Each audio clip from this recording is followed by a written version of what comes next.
सवाल था दूसरी पारी के अंदर प्रश्न नंबर 108। उसके अंदर एक टाइपोग्राफिकल एरर हुई है जिसके अंदर उसका आंसर प्राथमिक कुंजी से बदलकर चेंज हो गया है और उसमें कोई ऑब्जेक्शन नहीं था। तो उसी सिर्फ और सिर्फ उस सवाल को लेकर हम उसकी जांच हमने पूरी कर ली है और उसमें बदलाव होगा और उसके बदलाव होने से आंशिक तौर पर फर्क पड़ेगा, ज़्यादा फर्क पड़ेगा उसी पारी के बच्चों के लिए, और वो भी सिर्फ उन बच्चों के लिए जो कि बॉर्डरलाइन केसेस हैं, उनको फर्क पड़ेगा।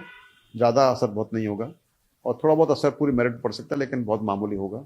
तो सिर्फ और सिर्फ इस सवाल के बारे में हम बात कर सकते हैं।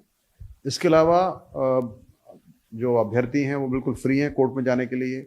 यदि और भी किसी प्रश्न पर उनको लगता है कि उनके हिसाब से उनका प्रश्न गलत डिलीट हुआ है या उनके हिसाब से प्रश्न का आंसर और कुछ होना चाहिए, तो वो हम हमारे जो एक्सपर्ट से जांच करा चुके हैं और उसके बाद ही फिर हमने उसकी चीज़ जारी की थी।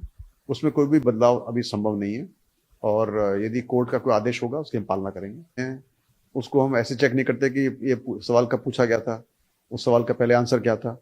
हम हमेशा सवाल का जो एग्जामिनेशन होता है वो एक्सपर्ट्स करते हैं और एक्सपर्ट्स पर डिसाइड करते हैं उसका आंसर क्या होना चाहिए। यदि उसमें कोई ऑब्जेक्शन आता है तो उसको भी एक्सपर्ट जांचते हैं और एक्सपर्ट जांच करके फिर डिसाइड करते हैं उसका क्या आंसर होना चाहिए। तो हम उसी मुताबिक चलते हैं, अपने मर्जी से कभी पहले कुछ आंसर लिखा गया था उसको दिखाकर चेंज करना है, ऐसा हम नहीं करते। तो कैंडिडेट्स बिल्कुल फ्री हैं कोर्ट में जाने के लिए और यदि कोर्ट का आदेश होगा दोबारा जांच करने का या उसको बदलाव करने का, तो जो भी उस समय परिस्थिति होगी उस अनुसार निर्णय लिया जाएगा।